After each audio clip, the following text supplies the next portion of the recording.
Hello dear students, कैसे हो आप। आइए असर्शन और रीजनिंग का एक और क्वेश्चन करते हैं और ये क्वेश्चन होगा क्लास 11th मैथ्स के लिए और टॉपिक होगा रिलेशन और फंक्शंस के लिए। मुझे अच्छे से मालूम है कि यहां कोई क्लास 12th का या कोई सीनियर स्टूडेंट भी अगर यहां इस वीडियो को देख रहा होगा तो वो इसको इग्नोर नहीं कर सकता, क्योंकि उसके लिए एक तरह से एक रिवीजन हो जाएगा, एक रिव्यू हो जाएगा और वो चीजों को रिकॉल कर पाएगा। बच्चों, आप सबको असर्शन और रीजनिंग के बारे में मालूम है।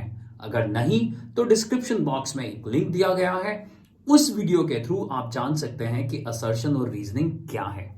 तो आइए बिना देर करे हुए हम लोग क्वेश्चन में एंटर करते हैं। हमेशा की तरह यहां दो स्टेटमेंट दे दी गई हैं। स्टेटमेंट 1 को असर्शन रखा गया है और स्टेटमेंट 2 को रीजन रखा गया है और उनकी कनेक्टिविटी देखनी है इन चार ऑप्शंस के थ्रू। आप हैरान हो जाओगे कि आपके स्कूल में कई बार 5 ऑप्शंस भी दी जा सकते हैं और 5th ऑप्शन जो होती है वो होती है, आप खुद ही बना सकते हो क्योंकि ये कॉम्बिनेशन की तरह है। और 5th ऑप्शन होती है कि स्टेटमेंट 1 भी गलत है और स्टेटमेंट 2 भी गलत है। जबकि यहां जो 4 स्टेटमेंट्स दी गई हैं उनमें बोला गया है कि स्टेटमेंट 1 और 2 दोनों ट्रू हैं और स्टेटमेंट 2 जो है वो एक करेक्ट एक्सप्लेनेशन है स्टेटमेंट 1 के लिए। ये ऑप्शन ए है। ऑप्शन बी में कहा गया है दोनों स्टेटमेंट ट्रू है, लेकिन स्टेटमेंट 2 जो है वो स्टेटमेंट 1 का करेक्ट एक्सप्लेनेशन नहीं है। 3 और 4 में यानी सी और डी में बोला गया है 1 ट्रू है लेकिन 2 जो है वो फॉल्स है और वाइसी वर्सा यानी 4th स्टेटमेंट में। आइए एक बार क्वेश्चन को अच्छे से देख लेते हैं। स्टेटमेंट 1 यानी असर्शन। स्टेटमेंट 1 क्या कह रहा है? एक फंक्शन है a टू b, एक सेट दिया हुआ है, चाहे तो मैं यहां अभी लिख देता हूं a to b। Set a क्या है? ये है -1, 0, 1। तीनों एलिमेंट्स को कंज्यूम करना जरूरी हो जाएगा अगर ये फंक्शन है। और सेट b क्या है? कम ऑन, सेट b क्या है? सेट b है कोडोमेन।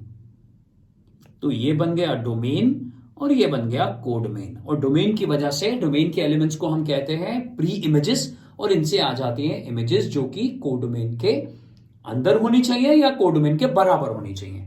तो एक बार देख लेते हैं कि फंक्शन क्या है। फंक्शन दिया गया है f(x = x²), जो कि डिफाइन है a टू b में। आपने a के एलिमेंट्स देख लिए, 3 एलिमेंट्स हैं, b के एलिमेंट्स देख लिए, 3 एलिमेंट्स हैं और फंक्शन है f(x = x²). और एग्जामिनर कह रहे हैं कि इनकी वजह से, ये जो सारी चीजें दी गई हैं, इनकी वजह से इस फंक्शन की जो रेंज है वो सिर्फ 2 एलिमेंट्स में रिस्ट्रिक्ट हो गई है और वो दोनों एलिमेंट्स क्या हैं? 0, 1। सो हमारे पास जो डोमेन है और जो कोडोमेन है और जो फंक्शन दिया गया है f(x = x²), उसकी वजह से यहां जो रेंज आ रही है वो 0, 1 आ रही है। तो अभी हम स्टेटमेंट 2 पर नहीं जाते क्योंकि वो एक थ्योरी सी दिख रही है। तो पहले तो हम स्टेटमेंट 1 को ही जस्टिफाई करते हैं।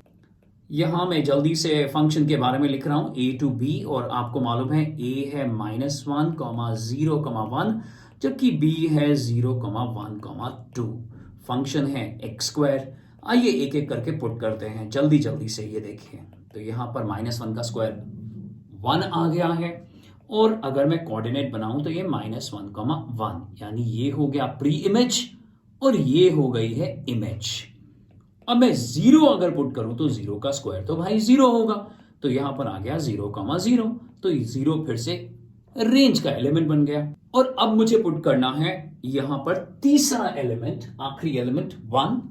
फंक्शन में पुट करेंगे। फंक्शन का दूसरा नाम ऑपरेटर भी होता है, इसको मैपिंग भी बोलते हैं, जैसा कि मैं अक्सर क्लासेस में यहां बोल रहा हूं। ये 1 आ गया बच्चों, तो ये जो कोऑर्डिनेट बना 1, 1। अब हम अगर यहां पर तीनों इमेजेस को देखें तो 1 और 1 तो सेम है, तो रेंज क्या आ गई है इस फंक्शन की? इस फंक्शन की रेंज आ गई है 0, 1, जो कि हमें एग्जामिनर ने बोला है।